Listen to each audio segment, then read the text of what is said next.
ఇక next one ద్వంద్వ పౌరసత్వము.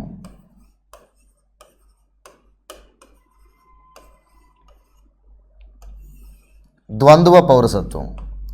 So ద్వంద్వ పౌరసత్వం అంటే ఏమిటి అంటే వాస్తవానికి భారత రాజ్యాంగం ప్రకారము ఒక భారత పౌరుడు విదేశీ పౌరసత్వాన్ని కలిగి ఉంటే తన భారత పౌరసత్వాన్ని కోల్పోతారు.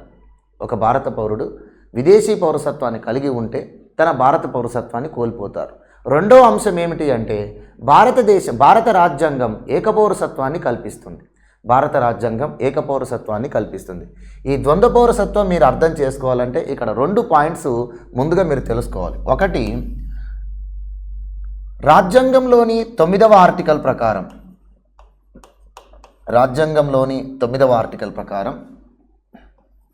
భారత పౌరుడు విదేశీ పౌరసత్వం కలిగి ఉంటే తన భారత పౌరసత్వం కోల్పోతారు.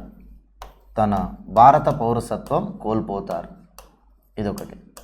ఇక్కడ రెండో అంశం మీరు అర్థం చేసుకోవాలి. అదేమిటి అంటే ఏకపౌరసత్వము. సో భారత రాజ్యాంగం ఏకపౌరసత్వమును కల్పిస్తుంది. సో ఇది మీకు ఆల్రెడీ అర్థమైపోయింది. అంటే ఒక భారత పౌరుడు భారత పౌరసత్వంతో పాటు మరో దేశ పౌరసత్వం కలిగి ఉండడానికి వీలు లేదు. ఒకే పౌరసత్వం కలిగి ఉండాలి, అది భారత పౌరసత్వం అయి ఉండాలి. ఒకవేళ వారు విదేశీ పౌరసత్వం కలిగి ఉంటే భారత పౌరసత్వం రద్దయిపోతుంది. సో ఇక్కడ మనకు చెన్నమనేని రమేష్ గారి యొక్క విషయం కూడా ఇదే.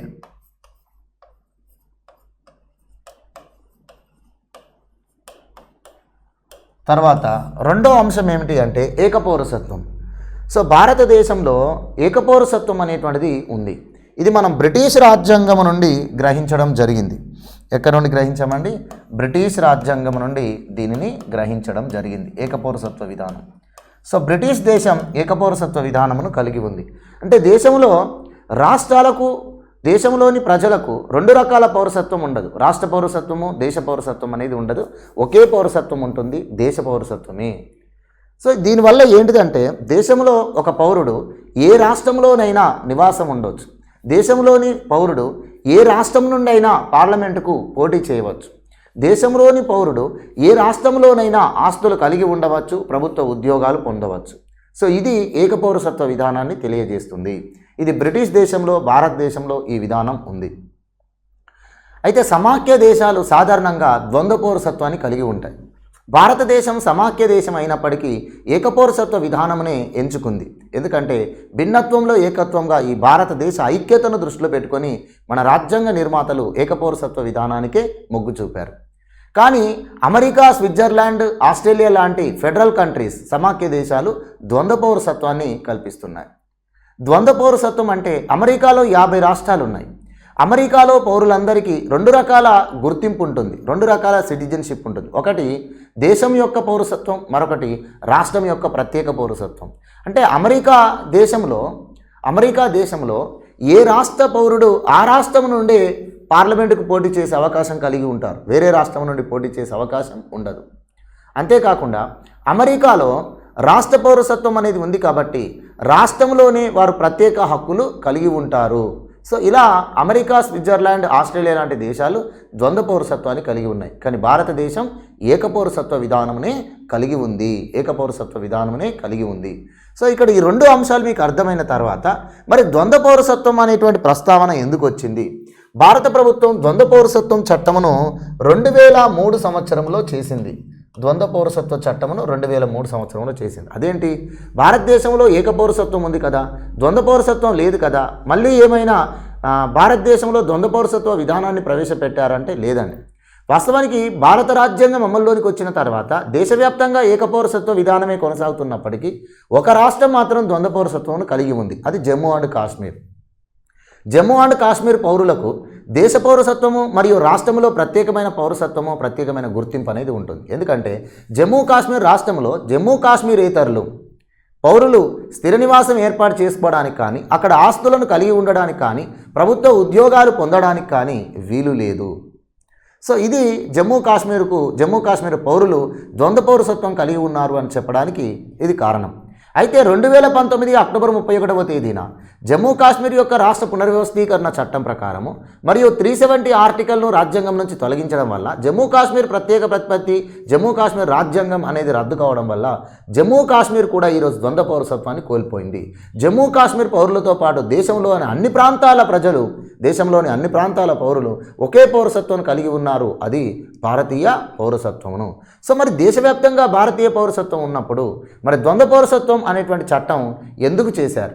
2003లో ద్వంద్వ పౌరసత్వ చట్టం ఏమిటి అంటే, సో ఈ అంశము దీనికి సంబంధించింది కాదండోయ్. ఓకేనా, దీనికి సంబంధించింది కాదు. ఈ అంశము ఇక్కడ ఉన్నటువంటి 9వ ఆర్టికల్కు సంబంధించింది. 9వ ఆర్టికల్ ప్రకారం భారత పౌరుడు విదేశీ పౌరసత్వమును కలిగి ఉన్నట్లయితే భారత పౌరసత్వమును కోల్పోతారు. సో ఆ రకంగా మన భారతదేశం నుండి ఎంతోమంది ఎన్ఆర్ఐలు, ఎంతోమంది పిఐఓలు విదేశీ పౌరసత్వం కలిగి ఉన్నందుకు మన భారత పౌరసత్వాన్ని కోల్పోయారు. ఇక్కడ మీకు అర్థం కావాల్సినటువంటి మరో 2 అంశాలు, ఎన్ఆర్ఐ అంటే ఏంటి, పిఐఓ అంటే ఏంటి అనేది. ఎన్ఆర్ఐ అంటే నాన్ రెసిడెంట్ ఇండియన్స్ అంటారు. తెలుగులో వీరిని ప్రవాసీ భారతీయులు అని చెప్పేసి అంటారు. ప్రవాసీ భారతీయులు అని చెప్పేసి పేర్కొంటారు. పిఐఓ అంటే పర్సన్ ఆఫ్ ఇండియన్ ఆరిజిన్ అంటారు. అంటే వీరిని భారత సంతతికి చెందినవారు అని చెప్పేసి అంటారు. భారత సంతతికి చెందినవారు అంటారు. ప్రవాసీ భారతీయులు, భారత సంతతి అనేవారు రెండు ఒకటేనా అంటే కాదు. చూడండి, ప్రవాసీ భారతీయులు అంటే ఎవరు అంటే ఈరోజు మన భారతదేశమును వీడి విదేశాలలో స్థిరపడి విదేశీ పౌరసత్వం కలిగి ఉన్న వారందరూ కూడా ప్రవాసీ భారతీయులు, ఎన్ఆర్ఐలే. అర్థమవుతుందా? ఉదాహరణకు లక్ష్మీ మిట్టల్, ఉదాహరణకు అమర్త్య సేన్, సత్యనాథెన్ల, సుందర్ పిచై, వీళ్ళంతా కూడా మనకు ఎన్ఆర్ఐలే. అంటే భారతదేశమును వీడి విదేశాలలో స్థిరపడి విదేశీ పౌరసత్వమును కలిగి ఉన్నారు. సో ఇది ఎన్ఆర్ఐ అంటారు. ఎప్పుడైతే భారత పౌరులు విదేశాలలో స్థిరపడినట్లయితే వారిని ప్రవాసీ భారతీయులు అంటారు. వారు విదేశీ పౌరసత్వాన్ని కలిగి ఉంటే భారత రాజ్యాంగంలోని 9వ ఆర్టికల్ ప్రకారం వారు భారత పౌరసత్వాన్ని కోల్పోతారు. అవునా కాదా? భారత పౌరసత్వాన్ని కోల్పోతారు. అలానే ఇక భారత సంతతి అంటే ఎవరు? భారత సంతతి అంటే ఎవరు అంటే ప్రవాసీ భారతీయులు ఎవరైతే విదేశాలలో స్థిరపడ్డారో, విదేశీ పౌరసత్వమును పొందారో ఆ ప్రవాసీ భారతీయులకు పుట్టినటువంటి సంతానమే భారత సంతతి. ఉదాహరణకు సునీతా విలియమ్స్,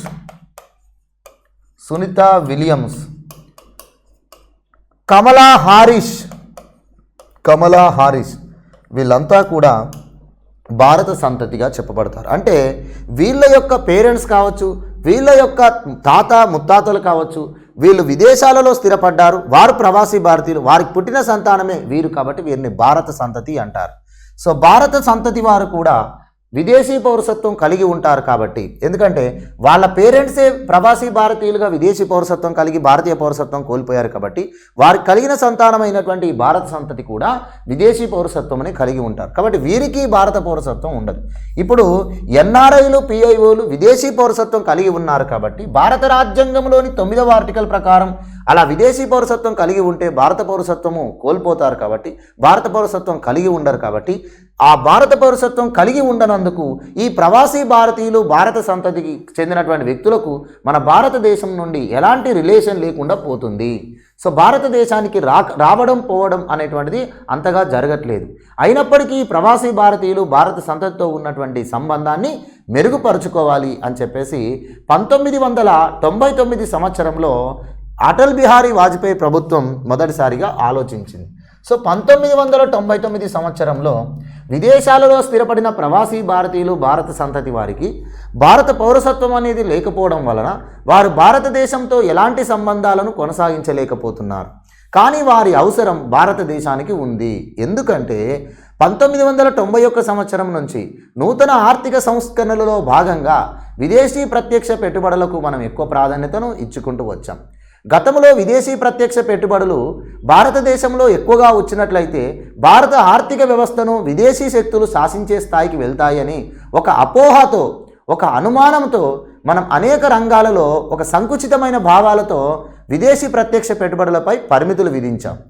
విదేశీ ప్రత్యక్ష పెట్టుబడులపై అనేక పరిమితులు విధించాం. కొన్ని రంగాలలో విదేశీ ప్రత్యక్ష పెట్టుబడులు అనేటువంటివి ఉండవు. ఓకేనా?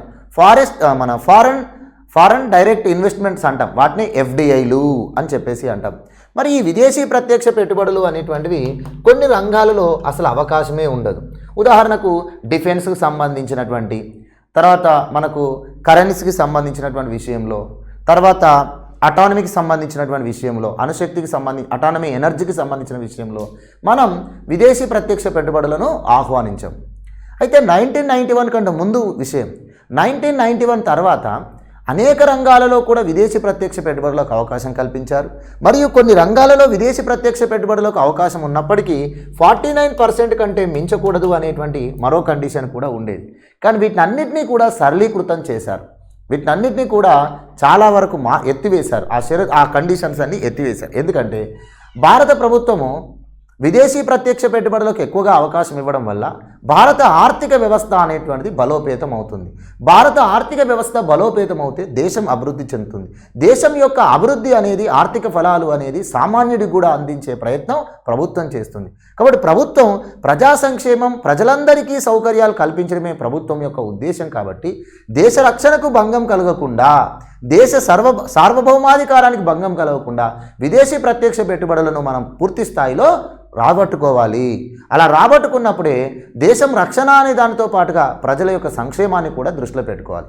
అంతేకాని దేశ రక్షణ అనేటువంటి ఒక భయంతో ప్రజా సంక్షేమాన్ని దృష్టిలో పెట్టుకొని ప్రజా సంక్షేమాన్ని విస్మరించినట్లయితే ప్రభుత్వము తన బాధ్యతను సరిగా నిర్వర్తించినట్టే. ఎందుకంటే ప్రజా సంక్షేమం కావాలి, దేశ రక్షణ కావాలి. అయితే ప్రజా సంక్షేమం కంటే దేశ రక్షణే ఇంపార్టెంట్ అని విదేశీ ప్రత్యక్ష పెట్టుబడులపైన అనేక ఆంక్షలు విధించారు 1991 కంటే ముందు.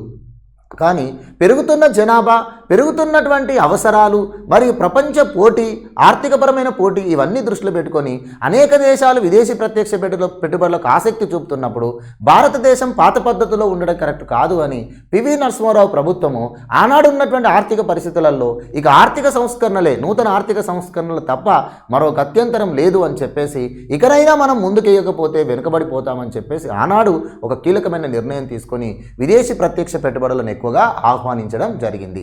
అయితే అప్పటి వరకు లేనటువంటివి మనం ఒకేసారి ఆహ్వానించి ఆంక్షలు ఎత్తివేయడం వల్ల మన దేశానికి అనుకున్నంత విదేశీ ప్రత్యక్ష పెట్టుబడులు రాలేదు. 1999 సంవత్సరంలో వాజ్పేయి గవర్నమెంట్ ఏం చేస్తుంది, విదేశీ ప్రత్యక్ష పెట్టుబడులను రాబట్టడం కోసం అనేక పాలసీలను ఫాలో అవుతూ వచ్చింది. అందులో భాగమే ప్రవాసీ భారతీయులు, భారత సంతతి వారి నుంచి కూడా ప్రత్యక్ష పెట్టుబడులను ఎందుకు ఆహ్వానించలేం? వారు విదేశీ పౌరసత్వం కలిగి ఉన్నారు కాబట్టి వారు పెట్టేటువంటి పెట్టుబడులు విదేశీ ప్రత్యక్ష పెట్టుబడులు అవుతాయి. కానీ భారత సంతతి ప్రవాసీ భారతీయులు విదేశీ ప్రత్యక్ష పెట్టుబడులుగా పెట్టినట్లయితే మళ్ళీ వారికి కొన్ని షరతులు అనేటువంటివి ఉంటాయి. అలా కాకుండా భారతదేశానికి రక్షణపరమైన ఇబ్బందులు ప్రవాసీ భారతీయుల వల్ల, భారత సంతతి వారి వల్ల ఉండదు కదా. ఎందుకంటే వారి యొక్క మాతృదేశం అనేటువంటిది ఉంటుంది. కాబట్టి ఈ ప్రవాసీ భారతీయులు, భారత సంతతి వారు పెట్టేటువంటి పెట్టుబడులు విదేశీ ప్రత్యక్ష పెట్టుబడులు కాకుండా భారతీయులు పెట్టే పెట్టుబడులుగా మార్చాలి అంటే వారికి తిరిగి భారత పౌరసత్వాన్ని కల్పించాలి. అర్థమవుతుందని నేను చెప్పే స్టోరీ అంతా మీకు అర్థమవుతుంది కదా. విదేశీ ప్రత్యక్ష పెట్టుబడులు అయితేనేమో కొన్ని ఆంక్షలు ఉంటాయి, విదేశీ ప్రత్యక్ష పెట్టుబడులు అయితే కొన్ని లిమిట్స్ ఉంటాయి. అయితే ప్రవాసీ భారతీయులు, భారత సంతతి వ్యక్తులు ఒకవేళ భారతదేశంలో వివిధ రంగాలలో పెట్టుబడులు పెట్టాలి అంటే అది విదేశీ ప్రత్యక్ష పెట్టుబడులుగా కాకుండా భారతీయుల పెట్టుబడులుగా ఉన్నట్లయితే వారికి ఎలాంటి ఆంక్షలు అనేవి ఉండవు, ఎలాంటి లిమిట్స్ ఉండవు. అంతేకాకుండా అనేక రకాల రాయితీలు ఇచ్చే అవకాశం ప్రభుత్వానికి ఉంటుంది.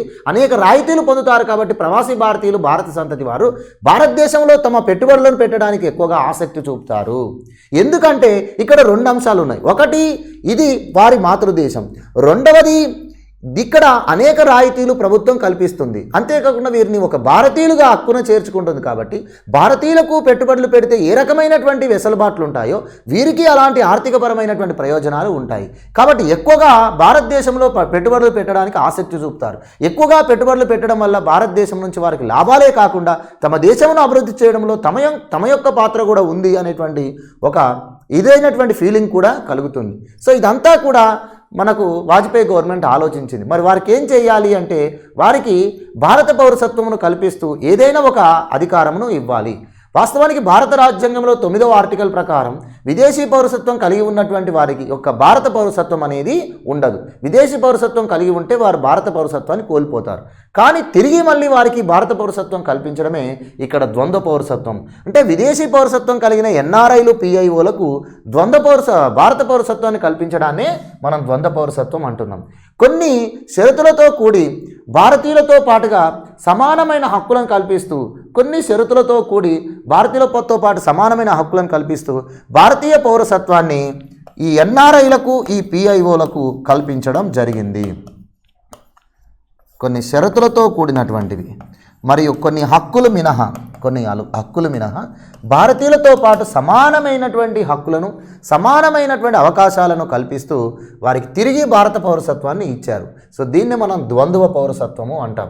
అలా 1999 సంవత్సరంలో వివిధ దేశాలలో నివసిస్తున్న ప్రవాసీ భారతీయులు, భారత సంతతి వారు భారత పౌరసత్వమును పొందడం కోసము ఒక పిఐఓ అనేటువంటి కార్డును పొందాల్సి ఉంటుంది అని చెప్పేసి అన్నారు. PIO, person of Indian origin అనేటువంటి కార్డు ఎవరైతే పొందుతారో వారు భారతదేశానికి వీసా లేకుండా ఎప్పుడైనా రావచ్చు.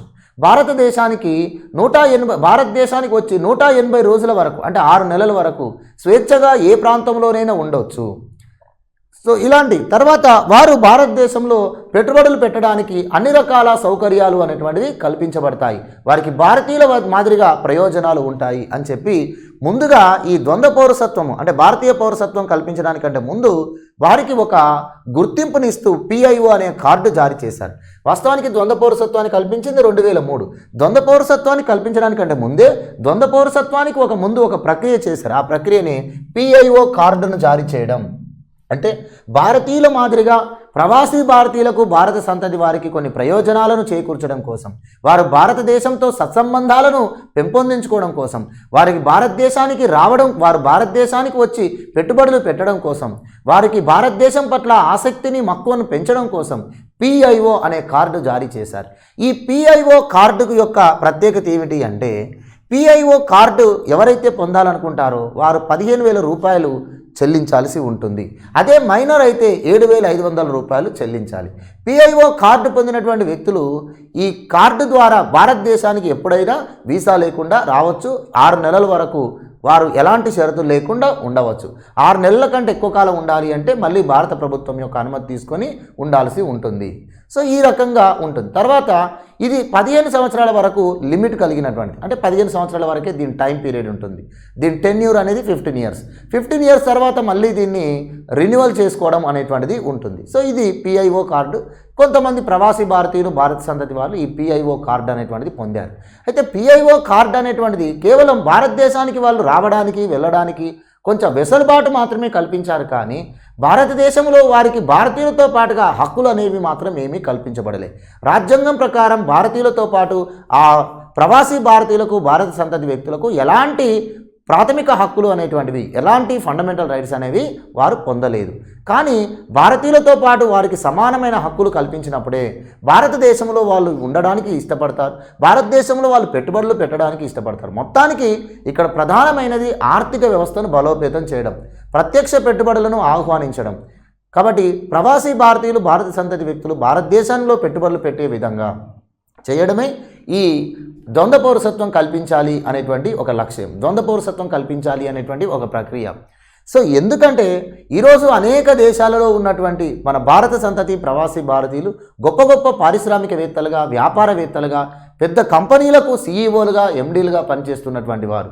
అంతేకాకుండా కొన్ని దేశాలకు ప్రధానులుగా, అధ్యక్షులుగా, పార్లమెంట్ సభ్యులుగా, మంత్రులుగా, రాష్ట్రాల గవర్నర్లుగా, మరి తర్వాత కోర్టు జడ్జీలుగా ఉన్నతమైన స్థానాలలో మన ప్రవాసీ భారతీయులు, భారత సంతతి వాళ్ళు ఉన్నారు. సో వారిని మనం భారత పౌరసత్వం కల్పించి వారికి భారతదేశంతో సంబంధాలు మేలుకొల్పినట్లయితే, సో వారు ఉన్నటువంటి పదవుల ద్వారా, వారు ఉన్నటువంటి స్థితుల ద్వారా భారతదేశానికి వాళ్ళు ఆర్థిక ప్రయోజనాలను చేకూర్చవచ్చు అనేటువంటి ఒక సదుద్దేశంతో వీరికి తిరిగి భారత పౌరసత్వం కల్పించడం కోసం, భారత రాజ్యాంగం ప్రకారం వీరికి భారతీయులతో పాటు సమానమైనటువంటి హక్కులు కల్పించడం కోసం ద్వంద్వ పౌరసత్వ చట్టమును పార్లమెంట్ 2003 సంవత్సరంలో చేసింది. సో ఇక్కడ ఈ ద్వంద్వ పౌరసత్వ చట్టం అనేటువంటిది 2003 సంవత్సరంలో భారత పార్లమెంటు ద్వంద్వ పౌరసత్వ చట్టం చేసింది. ఈ ద్వంద్వ పౌరసత్వ చట్టం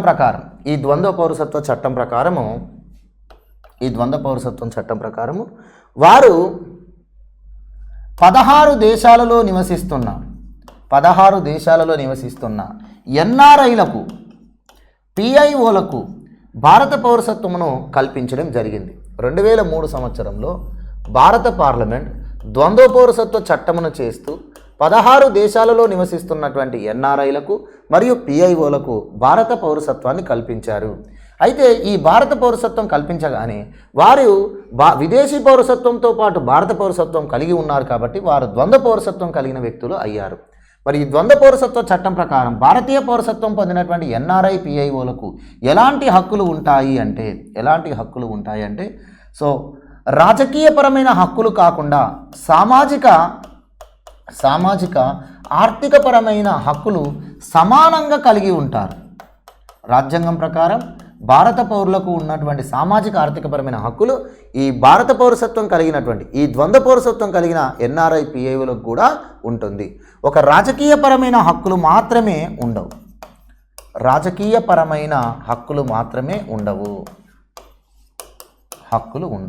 రాజకీయపరమైన హక్కులు అంటే ఏమిటి? ఎన్నికలలో ఓటు వేసే హక్కు, ఎన్నికలలో పోటీ చేసే హక్కు, ఇవి మాత్రమే ఆ ద్వంద్వ పౌరసత్వం కలిగిన ఎన్ఆర్ఐలు పిఐఓలు ఉండవు. ఎన్ఆర్ఐ పిఐఓలకు భారతదేశంలో రాజకీయపరమైన హక్కులు మాత్రమే ఉండవు, కానీ మిగతా అన్ని హక్కులు భారత పౌరులతో పాటు సమానంగా ఉంటాయి. సో వారు సామాజికమైనటువంటి హోదాను కలిగి ఉంటారు, సామాజిక సమానత్వాన్ని వాళ్ళు కలిగి ఉంటారు, ఆర్థికపరమైన హక్కులు కలిగి ఉంటారు. అంటే భారత పౌరుల మాదిరిగా భారతదేశంలో వ్యాపారం చేయవచ్చు, పరిశ్రమలు స్థాపించవచ్చు, పెట్టుబడులు పెట్టవచ్చు. సో వాళ్ళు పెట్టుబడులు పెడతానన్నా, వాళ్ళు పరిశ్రమలు స్థాపిస్తానన్నా ప్రభుత్వ బ్యాంకులు ఒక భారతీయులకు ఏ రకంగా అయితే రాయితీతో కూడిన రుణాలు కానీ, లేదా భారత బ్యాంకులు రైతుతో కూడినటువంటి కొన్ని సౌకర్యాలు ఎలా కల్పిస్తాయో, మరియు భారత ప్రభుత్వం కూడా కొన్ని భూములను ఏ విధంగా అయితే కేటాయిస్తుందో వీరికి కూడా ఆ రకమైనటువంటి కేటాయింపులు చేస్తుంది. అర్థమవుతుందా? సో ఇలా ప్రవాసీ భారతీయులు భారత సంతతి వ్యక్తులు ద్వంద్వ పౌరసత్వం కలిగి ఉన్నట్లయితే సో భారతదేశంలో వాళ్ళు భారత పౌరులతో పాటు సమానమైనటువంటి హక్కులను కలిగి ఉంటారు. అంతేకాకుండా వారు ఎలాంటి వ్యాపారమైనా ఎలాంటి వృత్తినైనా చేపట్టవచ్చును, ఏ పరిశ్రమనైనా స్థాపించవచ్చును, ఏ పరిశ్రమ స్థాపనకైనా పెట్టుబడులు పెట్టడానికైనా భారత పౌరులకు ఎలాంటి సౌకర్యాలు భారత ప్రభుత్వం కల్పిస్తుందో ఆ సౌకర్యాలన్నీ కూడా ఈ ద్వంద్వ పౌరసత్వం కలిగినటువంటి ప్రవాసీ భారతీయులు భారత సంతతి వ్యక్తులు కలిగి ఉంటారు. ఓకే, ఒక రాజకీయపరమైనటువంటి హక్కులు మాత్రమే వారు కలిగి ఉండరు. అయితే 2010 సంవత్సరంలో పార్లమెంటు ద్వంద్వ పౌరసత్వ చట్టానికి సవరణ చేసి ద్వంద్వ పౌరసత్వం కలిగినటువంటి ఎన్ఆర్ఐ పిఐఓలకు ఓటు వేసే హక్కును కూడా కల్పించింది. ఇది 2011 సంవత్సరం నుండి అమలులోనికి వచ్చింది. 2011 సంవత్సరం నుండి అమలులోనికి వచ్చింది. అందుకని మీరు చూడండి, మనకు కొన్ని సినిమాలలో చూపిస్తూ ఉంటారు. సర్కార్ అనే సినిమా మీరు చూసి ఉంటారు. సర్కార్ అనేటువంటి సినిమాలో విజయ్ అనేటువంటి హీరో యాక్చువల్గా ఆయన ఒక దేశంలో స్థిరపడినటువంటి వ్యక్తి, అక్కడ ఒక పెద్ద సాఫ్ట్వేర్ కంపెనీకి సీఈఓగా పనిచేస్తున్నాడు. సో అతను ఒక ప్రవాసీ భారతీయుడు, ఆ దేశ పౌరసత్వం కలిగినటువంటి వ్యక్తి. కానీ అతనికి ద్వంద్వ పౌరసత్వం అనేది ఉండడం వల్ల అతను తిరిగి భారతదేశానికి వచ్చి ఎన్నికల సమయంలో తన ఓటు హక్కును వినియోగించుకున్నాడు. ఆ ఓటు హక్కుయే అక్కడ ప్రభుత్వం మార్చేటువంటి దానికి జరిగింది. ఇదంతా ఎప్పటి నుంచి సాధ్యమవుతుంది అంటే ఇదంతా 2011 సంవత్సరం నుండి సాధ్యమవుతుంది. అంతకుముందు ఇలాంటి అవకాశం లేదు. ఎందుకంటే ద్వంద్వ పౌరసత్వ చట్టాన్ని 2010లో సవరణ చేసి ఎన్ఆర్ఐ పిఐఓలకు ఓటు హక్కును కల్పించారు.